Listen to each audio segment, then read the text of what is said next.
स्वैच्छिक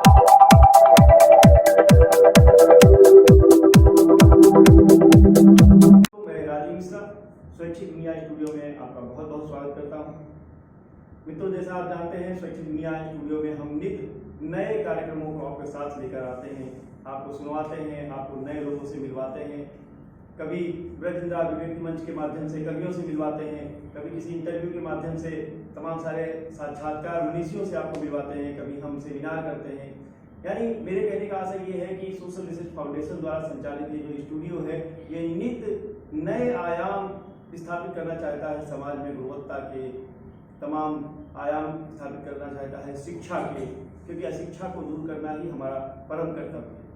इसी क्रम में आज मैं मिलवाता हूं हमारे स्टूडियो में आए हुए पंडित रामदेव चतुर्वेदी जी से। आप महान कथाकार हैं, राम कथा कहते हैं आप, सुदूर और पूरे देश विदेश में आपका नाम है, आप जाते हैं। आप वृंदावन मथुरा से आए हैं और अभी अभी आपने बरनाला पंजाब में रामकथा का आयोजन किया है, रामकथा आपने कही है। इसके बाद यहाँ से आपको आसाम जाने की योजना है, वहाँ भी आप पूरे देश को राममय कर देना चाहते हैं। और यह कहने की जरूरत नहीं है कि इस समय की परिस्थितियाँ और इस समय की स्थितियाँ ऐसी हैं कि पूरा देश अपने आप राममय है।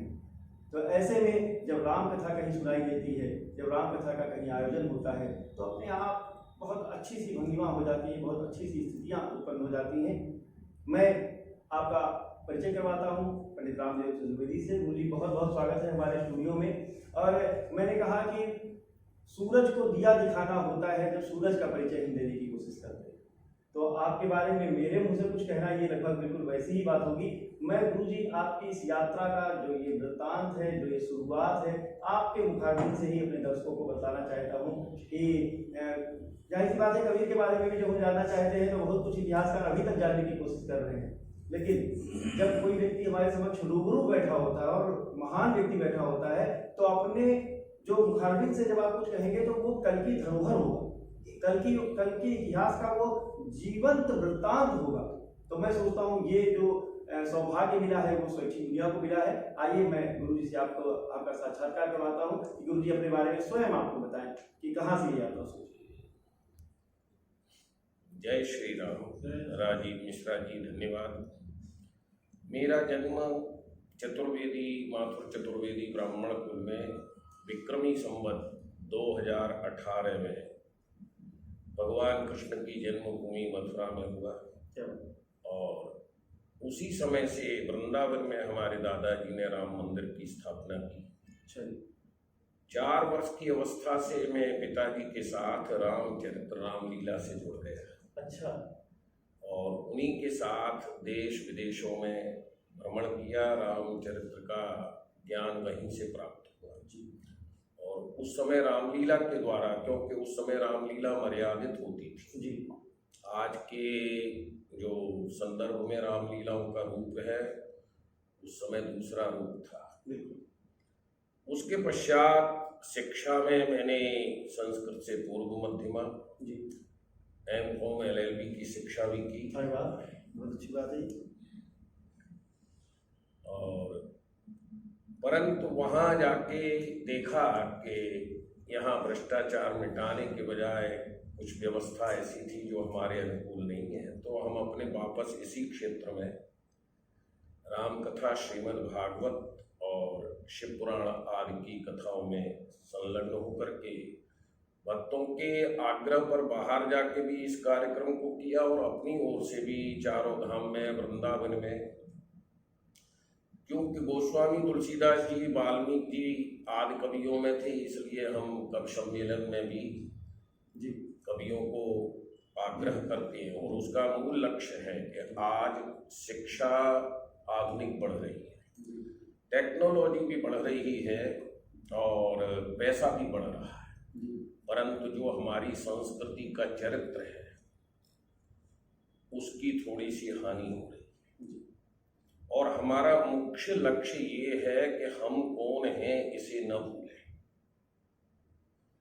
अंग्रेजी पढ़ें परंतु हिंदी को न भूलें। हमारी जो विवाह पद्धतियां हैं, हमारी जीवन शैली है, उसमें जो परिवर्तन आ रहा है वो हमारे लिए हानिकारक है। पहले विवाह होते थे, महिलाएं मंगल गीत गाती थीं, अब वो सीटी बजाना, भूत प्रेतों की तरह चिल्लाना जी वो तो हमारी संस्कृति में नहीं है। ठीक बात। हमारे यहाँ भूत प्रेत भी बारात में गए शंकर जी की में, परंतु उन्होंने भी गाने का गीत गाए। और आज हमारा पढ़ा लिखा सभ्य समाज दोनों ओर से लड़का और लड़की दरवाजे पर भूत प्रेतों की भाषा में चिल्लाते हैं। ठीक बात। वो ये संस्कृति नहीं है। पति पत्नी में प्रेम की परिभाषा हो, उसका नाम शिक्षा है। पति पत्नी के बीच अहंकार हो और पृथक्कीकरण हो, वो तो शिक्षा नहीं है। इन्हीं सबको लेकर के हम राम कथा में चरित्र पर प्रधानता देते हैं और कवि सम्मेलनों में भी कवियों से हमारा आग्रह रहता है कि समाज में जो विकृति आ रही है वो किस प्रकार से दूर। जो दबे हुए वर्ग थे वो अब सब संभल चुके। अब उनके बारे में अधिक कहने से केवल समाज में विघटन होता है। ठीक बात। अब उन सबको समाज में मिलकर के चले। इन्हीं विषयों को लेकर के हमने कई स्थान पर राम कथा कवि सम्मेलन का आयोजन किया और राम तो हमारे हृदय में विराजमान है और जीवन का मुख्य लक्ष्य यही है, पैसा कमाओ, परिवार चलाओ, परंतु अंत में पाना तो राम को ही। ठीक बात। अच्छा गुरु जी, आपने बहुत अच्छी बात कही।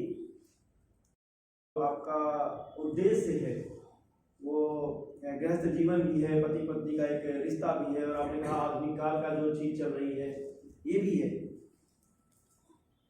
तो मैंने तो यही सुना है कि राम ने अपनी पत्नी को छोड़ दिया, या जो स्थितियां हैं आप जानते हैं, लेकिन मैंने आपके मुखारबिन से ये भी सुना कि नहीं, वो दोनों एक ही थे, केवल वो माया और केवल वो जो है जगत को कुछ दिखाना चाहते थे।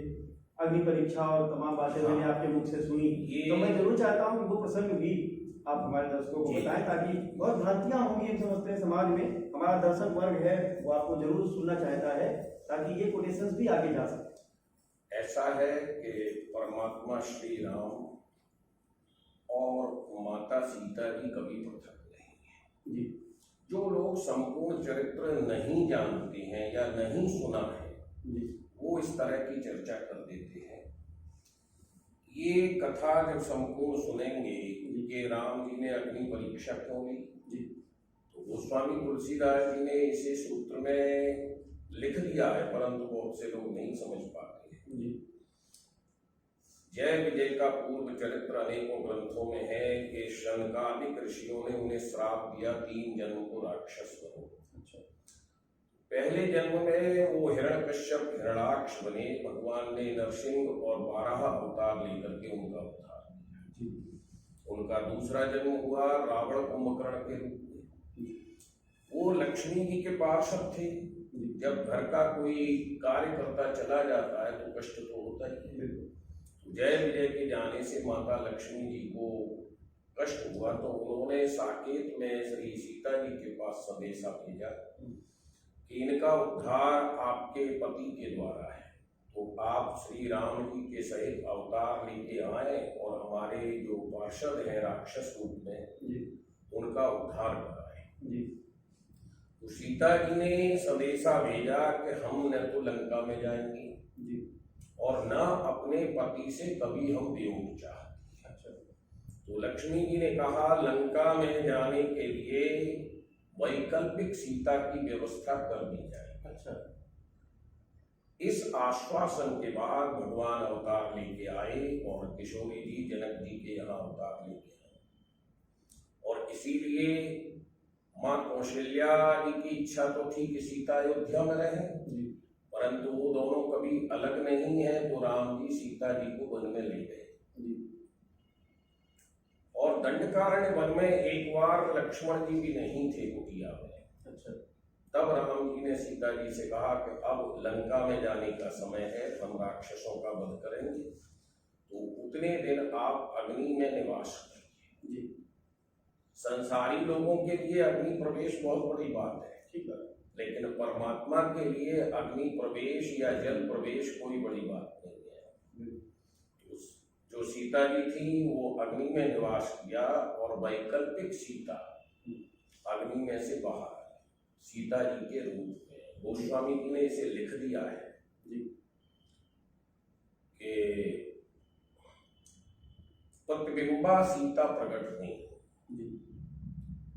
जब राम जी ने कहा तुम पावक मह करो निवासा जब लग करो निशाचर नासा, तो प्रभुपद धर ही अलग समाधि, और वहां से प्रतिबिंबा सीता प्रकट हुई जो कि रावण के द्वारा लंका में हरे जाने पर पहुंची। अब जब रावण का वध हो गया तो वैकल्पिक सीता का स्थान रिक्त था, उन्हें अयोध्या थोड़े ले जाना। तो भगवान ने संसार को दिखाने के लिए अग्नि परीक्षा का बहाना किया, और रामचरितमानस में तो इसे स्पष्ट कर दिया, प्रतिबिंब अलौकिक कलंक प्रचंड पावक महजरी। जो प्रतिबिंबा सीता थी वो अग्नि में जल गई, और अग्निदेव ने स्वयं प्रकट होकर के सीता जी को राम जी को समर्पित। लोग पढ़ के भी उस पर ध्यान नहीं देते हैं। तुलसीदास जी ने जो रामायण लिखी है वो सूत्र इंडेक्स में लिखी है, उसके लिए अन्य ग्रंथों का अध्ययन करना परम आवश्यक है। बहुत अच्छी बात है गुरु जी, लेकिन फिर उन्होंने फिर से अपनी पत्नी को जो है वो भेज दिया जंगल में जब वो राज करने लगे। उसका भी चरित्र है जी। जब सीता जी बाल्यकाल में थी तो बगीचा में अपनी सखियों के साथ भ्रमण करने गई। एक तोता तोती का जोड़ा बैठा था, उसमें तोता ने रामचरित्र सुनाया। अच्छा। सीता जी को अच्छा लगा, उन्होंने अपनी सखी को इशारा देके उस तोता को पकड़ लिया और बोले तू मुझे रोज रामचरित्र सुना, जो कहेगा वो खाने को तुझे दूंगी। अच्छा। तो तोता तोती बोले हम वन के प्राणी हैं, बंधन में नहीं रह सकते और एक दूसरे से अलग नहीं रह सकते जी। परंतु थोड़ा सा रामचरित्र के कारण सीता जी ने हट किया। तो तोती उस समय गर्भवती थी। अच्छा। तो पिंजड़े में बंद तोता ने जब प्राण त्याग दिए तो तोती ने श्राप दे दिया जी कि मेरे गर्भावस्था में मेरे पति से वियोग हुआ है, तो मेरा श्राप है कि जब आप गर्भवती होंगी तो आपका भी पति से कुछ दिन के लिए वियोग हो। अच्छा। और वही तोता धोबी बन के आया। तो मर्यादानाथ है, सीता जी भी मर्यादा वाली हैं। किसी ने कोई वचन दिया है तो उसका पालन भी आवश्यक है, तो इसलिए वो धोबी वाला बहाना लिया। अगर त्याग करते तो महाराज जनक को वाल्मीकि आश्रम भेज करके सारी व्यवस्था क्यों कराते। फिर राम केवल आधुनिक पति नहीं थे, राम संसार के राजा भी थे। जितना एक पति का दायित्व होता है उससे 1000 गुना दायित्व राजा का होता है प्रजा के प्रति। जी बहुत बढ़िया, बहुत अच्छा। वाह। एक पति केवल पत्नी के पोषण में लगा रहेगा और एक राजा को तो पूरा राष्ट्र, और राम तो विश्व के राजा थे, तो उनके लिए समाज में संदेश देना, समाज का पालन करना एक धोबी ही नहीं, आज जैसे एक चरित्रहीन व्यक्ति को हम छोड़ देते हैं, 1000 चरित्रहीन पैदा हो रहे हैं जी। और समाज धीरे धीरे अपने चरित्र से विचलित होता जा रहा है। ठीक है। इसीलिए चरित्र रक्षा के बहाने से सीता जी से कभी कुछ नहीं हुई। जब सीता जी ने भूमि में प्रवेश किया तो उसके तुरंत बाद राम जी ने काल को बुलाया और लव कुश को और हनुमान जी को राज्य देकर के तुरंत अयोध्या की सारी प्रजा के सहित साकेत गमन कर दिया। तो वो अलग कहाँ है, केवल तो कथा नहीं सुनती हैं और स्त्री पुरुषों में भेद करने के लिए वाहवाही लूटना चाहते हैं जी, या स्त्रियों के वोट पाने के लिए वो ऐसी बातें करते हैं। और यही हम चाहते हैं कि भगवान के चरित्रों पर, जैसे कृष्ण के चरित्र पर लोग लांछन लगाते हैं कि जी लगाती है जी, उसे भी लोग नहीं जानते कि उसमें क्या था। कृष्ण चरित्र आत्मा परमात्मा की लीला है, न कि चुनरी लहंगा वाली गोपी और एक ग्वाल वाली की लीला है। इसकी क्या गोपी हमारे महात्मा कहते हैं, गो माने इंद्रिय और और जो पी जाए इंद्रियों को बस में कर ले वो गोपी है। दंड कारण्य मन के संत, वेदों की ऋचियां, ये सब गोपी रूप में पहुंची।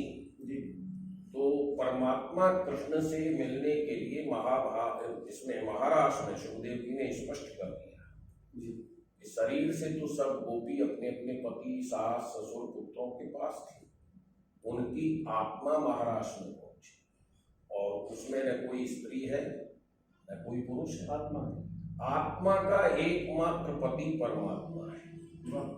बहुत सुंदर, अच्छी बात। तो इसलिए हम चाहते हैं कि हमारे जो आजकल कथावाचक भी संपूर्ण ज्ञान न करके उल्टा सीधा परोस देते हैं और समाज में भ्रांति फैलती है, तो जो शब्द ज्ञानवान पुरुष हैं उन्हीं से सुनिए और जब तक पूरा न सुन लें तब तक उन पर कोई टीका टिप्पणी न करें। बिल्कुल, बहुत अच्छी बात कही गुरु जी आपने। और मैं सोचता हूँ कि देखिए, राम कथा एक ऐसी कथा है, कृष्ण कथा एक ऐसी कथा है कि गुरु जी जीवन भर सुनाए तो कम है और हम जीवन भर सुने तो कम है। तो ये आधे घंटे का एपिसोड बड़ा सूक्ष्म होगा आपसे बात करने के लिए। हम तो शैक्षिक दुनिया और सुसुदेशित फाउंडेशन के माध्यम से कल्पना करते हैं कि कभी ईश्वर हमें ऐसा मौका प्रदान करे कि हम आपसे इस राम कथा का आयोजन करवा पाए और आपसे खूब जी भर के राम कथा सुने। बल्कि मेरी कभी ऐसी भी इच्छा होगी कि मैं गुरु जी के पास जाऊंगा, उनको मैं लाइव चला रहा हूँ ताकि हमारे दर्शक जो यहाँ नहीं आ सकते, जो आपको रूबरू नहीं सुन सकते, वो आपको लाइव टेलीकास्ट में सुने, क्योंकि आपका आशीर्वाद रहेगा तो ऐसा जरूर होगा। आपका विचार समाज निर्माण में ऐसा है तो परमात्मा श्री राम आपकी आपका आशीर्वाद और हम आपके साथ हैं, क्योंकि हमारा मुख्य उद्देश्य चरित्र निर्माण है। बिल्कुल। अच्छा गुरु जी, चरित्र निर्माण की बात आती है तो एक बात मेरे दिमाग में आती है कि एमकॉम और एलएलबी, ये जो दो सब्जेक्ट हैं वो तो प्योर जो है, ये जो आज की दुनिया है, एमकॉम तो बिना कॉमर्स के चल ही नहीं सकता कोई, और भाई एलएलबी भी ऐसी है कि जहाँ चलिए वहाँ संविधान आप जो है वो दिखा दीजिए कि ये धारा चल रही है, धारा चल रही है, ऐसे में फिर तो फिर इनको छोड़ के, क्योंकि सब कुछ तो आज कॉमर्स के ही आसपास है, इनको छोड़ के आप राम कथा में आ गए, तो आपको लगा नहीं कि हमने कुछ छोड़ दिया कुछ भौतिक चीज? इसलिए कि वहाँ जो इसकी बहुसंख्यक लोग हैं, हाँ, वो इसके दुरुपयोग में लगे हैं, उपयोग में कम ही लोग लगे। बिल्कुल।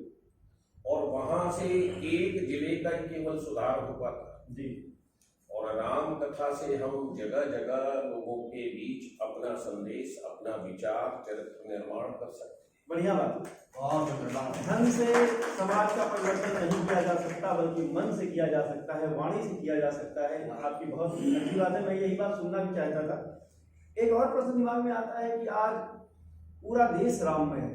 राममय तो हमेशा ही रहा है, हमेशा ही लोग राधे श्याम सीताराम कहते रहे, हमारे देश की परिपाटी है। लेकिन इस समय अगर आप देखिए तो देश भक्तिमय है। अयोध्या में भव्य मंदिर बन रहा है, नेपाल से और सुदूर देशों से मदद आ रही है। नेपाल से तो पत्थर भी आए जिनसे प्रभु की मूर्तियां बननी है। मैं आप किस तरह से इसको देखते हैं? श्रद्धा की नजर से देखते हैं या किसी राजनीतिक चश्मे से देखते हैं? ये सब जो हो रहा है ये कहाँ से आता है? देखिए, भले ही राजनीतिक हो, लेकिन यदि किसी भी प्रकार हमारे राम जी का प्रचार है तो वो तो लाभ ही है, हानि तो है। ठीक बात।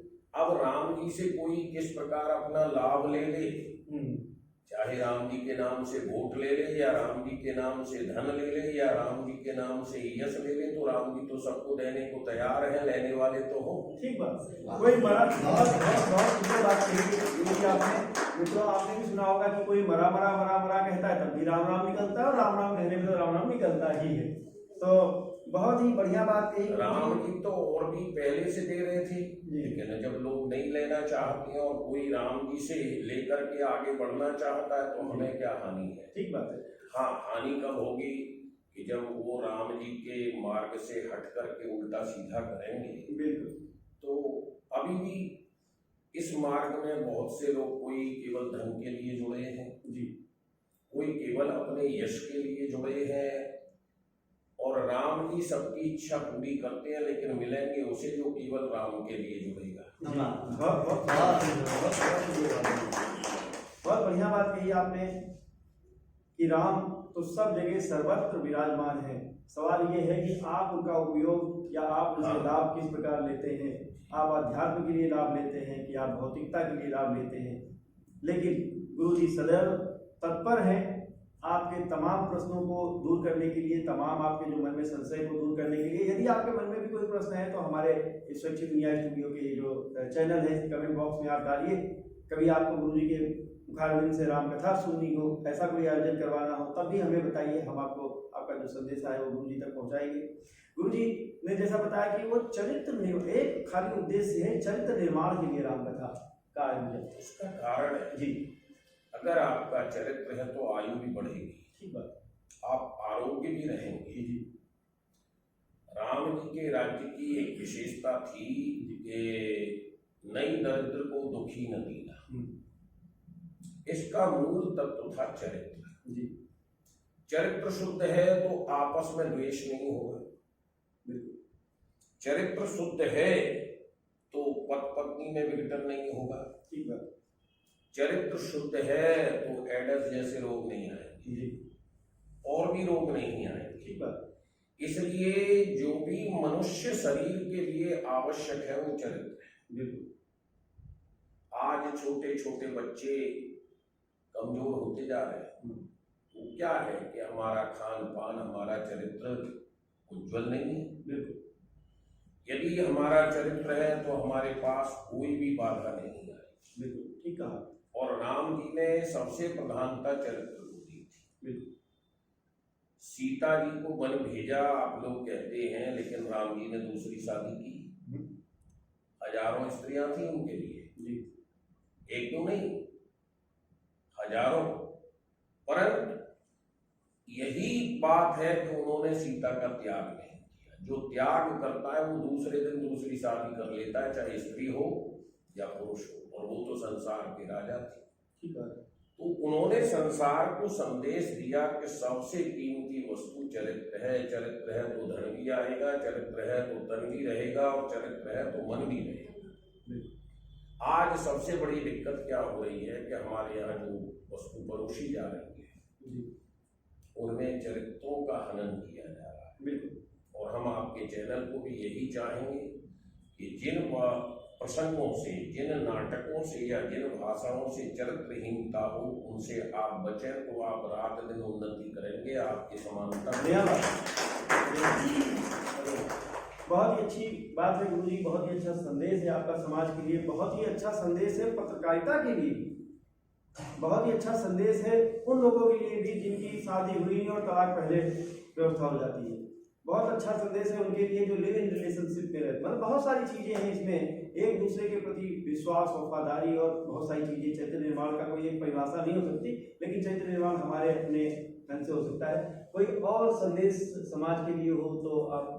समाज सदैव सुखी रहे, ये हमारी भावना है। हमारे संतों ने तो सर्वे भवन्तु सुखिनः, सर्वे सन्तु निरामया, सर्वे भद्राणि पश्यन्तु मा कश्चित् दुर्भाग्यः। हमारे यहाँ किसी भी वर्ण को, किसी भी समाज को दुखी नहीं देखा गया।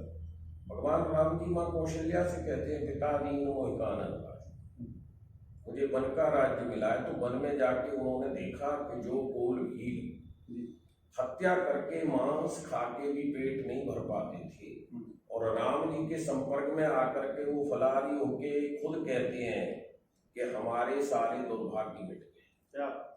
जबते प्रभुपद पदम निहारे, मिटे दुसह दुख दोष हमारे। हमारे दोष भी मिट गए, हमारे दुख भी मिट गए। तो कब से हुआ कि जब से राम जी का साथ करके उनका भी चरित्र निर्माण। तो आज यदि वो दुखी होते तो इस शब्द का प्रयोग नहीं करते कि हमारे दुख मिट गए, हमारे दोष मिट गए।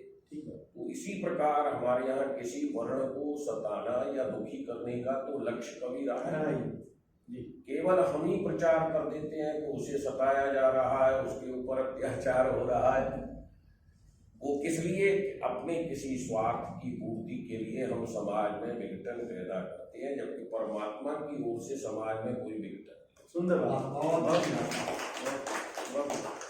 चलिए मित्रों, ये कथा जारी रहेगी, ये चर्चा जारी रहेगी, लेकिन अगले एपिसोड में, क्योंकि मैंने कहा कि एक एपिसोड में गुरु जी को बांध पाना और राम कथा को बांध पाना संभव नहीं है, हमारे लिए नहीं है, बड़े बड़े चैनलों के लिए नहीं संभव है। आप हमें अपनी प्रतिक्रियाएं भेजें, हमें अपनी शुभेच्छाएं भेजें।